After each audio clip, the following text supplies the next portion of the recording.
Um, His Excellency, President William Samoei Ruto, all the other dignitaries in the room, allow me to write on the protocols already established.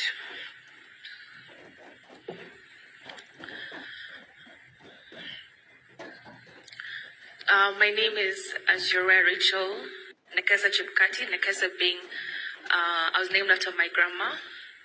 So oftentimes might also call me his mom. So I'll start my tribute. To summarize how much of an amazing human being and father you are is an impossible task. I tried to sit down and write from beginning to end. It was impossible. So what I did instead was think about some of the things he used to say to me and quotes he used to say to me. So what I've done in my tributes is like a high-level summary or high-level overview of things that he taught me. So I'll read the quotes. One of them is, he'd always say, plan it, and then when you go to bed, dream about doing well. So he would say that to me the night before I had a school exam, I had a presentation to make, I had golf. So we would literally sit down and say, this is what you want to do at hole number 1 all the way to 18. Think about it, dream about it, and go and implement it the next day. Little did I know he was actually teaching me how to visualize and teaching me the power of positive thinking, which has driven me to a lot of successes I would say I've had in my life. He would say, there's nothing you cannot do if you set your mind to it. You encouraged me to aim for the sky and to always believe in myself. You expected excellence, and rightfully so, because you worked hard to ensure you sent us to the best schools and expose us to as many opportunities and experiences as possible. I have been told sometimes when I walk into a room, when I started working, that for a young girl you have a lot of confidence. Where do you get that from? That confidence came from my father. Most importantly, he led by example. I'll give an example here. My dad always used to say, he expects excellence. He expects us, when we finish university, we all must get our master's degree. By the age of 25, he gave us a target. And we all did get our master's degree. But I recall when I was in my 3rd year local, and he kept on saying, so have you started applying to universities? Have you started looking into what you want to do? Have you started thinking about what you want to do? I told him, I don't know, I'm not sure about doing a master's immediately after. He said, no, you must. And I said to him, but you didn't. I asked him, where's your master's? After I say that, my father immediately enrolled for an MBA. He enrolled for his MBA, and he also encouraged my mother to do the same. So in 2014, when I was graduating with my Bachelor of Law and also my Bachelor of Arts, I also did International Relations at USAU, because I couldn't decide what to do, so I ended up doing both. When I graduated with my bachelor degrees, my parents also graduated with their master's degrees in the same year. So there was no excuse. Later on in life, he said the same thing. I need a PhD from at least one of you. At least one of you. And he always pointed to me, you're the lawyer, you know. I need a PhD from you. And I asked him again, where's your PhD? My dad actually started the application process. Unfortunately, because of his sickness, he was not able to complete that dream. He always used to ask me, how was your day? I know it sounds cliche. We ask a lot of people, how was your day? But my dad did not accept it was fine. He didn't. He always pushed me to know every little detail, what happened in my big age, any presentation, especially when I had like a speaking presentation related to my master's, for instance. He'd always ask me, how did it go? Tell me about it. Did you present well? Did you make us proud? Because for him, what we did and how we did it, it wasn't just him, it was the family brand name. Every New Year's Eve, when we sat down, he would ask us, what do you want to achieve? How do we help you achieve it? Because it's the brand that you're excelling. We call our name, our family name, the brand. So my dad probed me to tell me about it all, the good, the bad, the ugly. Some people seem to think he didn't talk much. My dad talked a lot, and he would just sit and make you laugh the most ridiculous jokes that you do not even think about. But he was very chatty. He was chatty with the people he enjoyed being chatty with. You celebrated my wins louder than I did myself, and always reminded me to stay confident in myself and my abilities during the low moments. Thank you for always being there to listen to me, for giving me the best advice, and for guiding me in every season of my life. My dad has been there for me my entire life. This last 1 year, he got a bit ill. When he got ill, I sort of also slowed down with all the many things that I would do, spend time with him, just talking to him about everything, anything. Honestly, I am so grateful for those moments. My dad was literally my best friend. Every weekend, I can count probably 3 weekends away from him, but I spent every weekend last year just with him and enjoying, conversation, having good meals, etc. Call me anytime. Something we always used to say it. And he didn't just say it, he meant it. He always picked my calls. It did not matter where he was, who he was with at the time that I called. He always picked my call. It doesn't matter who he was with, whether it was an ambassador. He would pick my call and say, oh, I'm here with so-so. My daughter has called me. And then he would go ahead to talk about how great I am. I have a degree, I have a master's. Always took the opportunity to tell them about me. And I recall being anxious during the election periods, in particular 2017, because I was not in the country. I was away for my studies. And I told him, I kept calling him. My dad picked my calls every single time. And when I say I was calling him almost 28 times a day because I was very anxious about the whole situation. And he said, I'll pick your call. But the only time I cannot pick your call is when I'm at a press conference. And I say, that's okay, because at least I'll be seeing you on TV. So I'll be at peace. He always used to say, and this he said quite a lot, especially during the last year or so, the words giving up are not in our family's vocabulary. The words giving up are not in our family's vocabulary. Whenever I had a situation to deal with, it was just, it's Rachel, you're a strong Bukosu girl. Giving up is not an option. And it's not just what he said, it's also how he lived his life. It applied to how he raised us, it applied to how he did his work, and it applied to how we played golf together.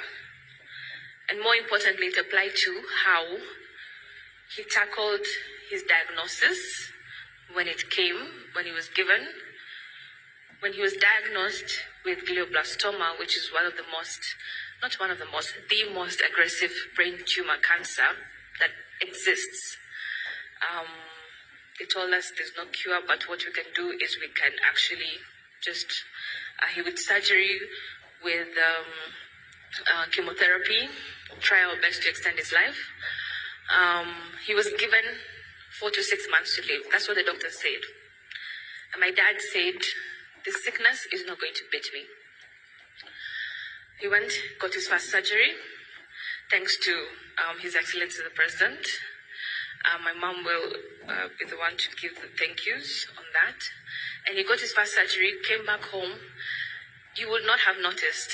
He set up a home gym. He was in gym every morning, every evening. He was walking 5 kilometers every morning. He continued with his work. All these presentations that my brother Emmanuel talked about in the eulogy, where he went to Portugal, he went to etc. Interesting enough, that was the second tumor recurred in November of 2023. My dad's conferences, everything was already set up. We asked him, do you want to go? He said he has to. He's already planned for it. The sickness is not going to put him down. So he went for them, and what we agreed was each of us took shifts. We all accompanied him on at least one of them, just in case anything was happening, to help him take his medicines. Anyone who has experience in cancer, you know that the medicines are a whole, it was an entire hand luggage bag. So we accompanied him, and my dad did his presentations. After presentations, he would be extremely tired, so just want to sleep. But you would not tell that during the presentations. And he did not want anyone to know. He did not want people to feel bad about it. So we kept it as a family. And I think the very first time we spoke about the cancer was when he passed on. So another thing I would like to say on the giving up. In 2017, there was a lot of calls for him to resign. And of course, at that point, I was much younger. I was scared for my family. I was scared for his life. Of course, he wasn't going to resign, but I said, please, if it just for us, you know. Come 2022, I was with him. I was now here. On the day, just a moment before he went to Bomas to announce the results. At that time, he had already received intelligence that somebody had wanted to end his life, to stop him from announcing the results. So we sat together, the pastors prayed, and I hugged my dad, and he looked at me, and I looked at him,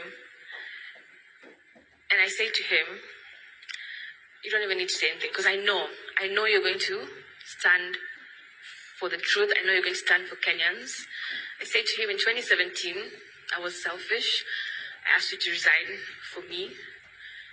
But in 2020, this for you, I know you need to do it for the country. You need to do it for the country. So we looked at each other without really saying much, but knowing that might have been the last time I would have seen each other. And I had never seen my dad cry. My dad shed a tear. So I said bye to him, and I said, whatever it is, we will stand by you. And I hugged him, and I said, you go do your thing. I handed him over his speech, which, by the way, I used to assist him a lot with drafting his speeches. He used to trust us as a family also. Emmanuel would assist him in IT stuff as well. So the speech I drafted with him, I handed it over to him. I said, it's a great speech. So all the best. Whatever happens, happens, but we are proud of you either way. He didn't read the speech, by the way, because there was so much chaos at Bomas. But the speech he made was so impactful. He actually came home and he said, he didn't even remember what he said. He actually did not, because it was in a moment that was him. That was him in his moment. It was such an impactful speech. He came home, he didn't remember what he said. He took off his shoes. He was actually bleeding. He didn't even know he was bleeding. Like, this was just my dad. Get the work done, which he got done. And he was just proud to have done his duty and stood with the truth and stood with his conscience. Because he always said, what he does is for his legacy. And it's not just his legacy, it's our name as well. The people whom carry his name, people who carry his name, will live with that. So he was not going to do anything that would endanger our lives So he stood by the truth, and I'm extremely proud of him for that. I recall telling him, after all that if I could just be half of who you are, I think I'll be great. I'll be a successful person. I'll be amazing. And he stopped me and he said, Rachel, you're not going to be half of me. You're going to excel. You're going to be way better than me. You're going to do more than I've ever done. Because that's what I want you to do. My dad believed in improving people, improving us, giving us the best of the lives. Even though he was a young man, grew up in Bukoma, he always gave us the best. Always bought us the best of things.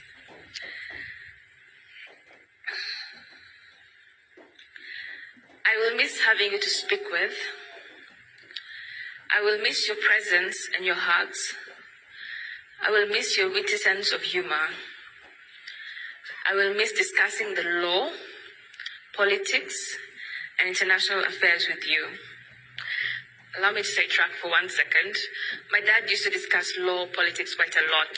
2017, he lost the election.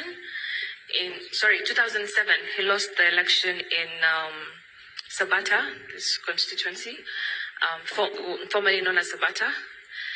And he had so many things that he was saying. If I was chair, I would have done this. If I was chair, I would have done this. Because he felt like the elections were stolen from him. So when the IBC job was advertised, I recall the first time, very few people applied. So I think they did not have enough people to shortlist. So the second time, him, his colleagues, everybody, especially me, kept on saying, this is for you. I kept on telling Daddy, remember all those times we've talked about what you would do, how you embrace technology in elections, how you embrace this and that. I know being a judge was where he wanted to go, but even he ended up applying for this, and he got it. So he always used to say I was the one who pushed him into it. I don't think I pushed him. I think he just did what he had to do, and I just encouraged him the way he would have encouraged me to do anything that I wanted to do. You never stopped learning. You were always eager to read another book, another article, attend another course.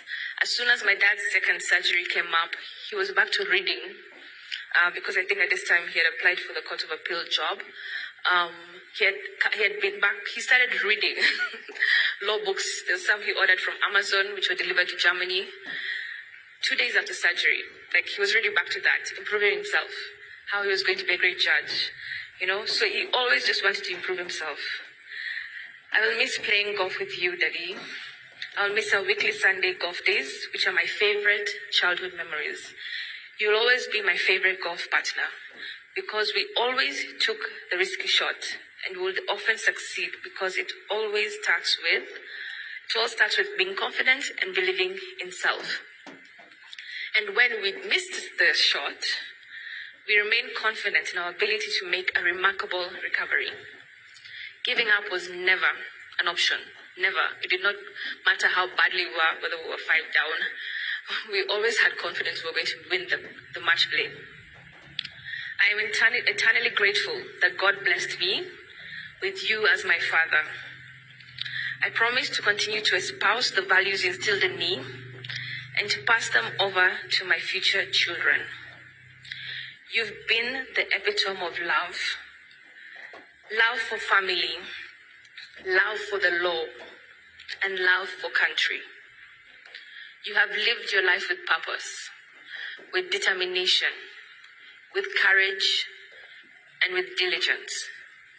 Your pursuit of justice is unmatched. You have broken records, defied odds, and were never afraid to stand in your truth, even if it meant being an outlier. All in all, I am glad and grateful that you also lived a full life, as you always remembered to spare time to enjoy it, whether it be on the course, going on holiday, traveling to play different golf courses, spending time with family. He enjoyed his life besides work. All these traits and more have shaped me into the person I am today. I will forever carry your legacy with me. I love you, Daddy. Being your daughter is the greatest honor of my life. Thank you.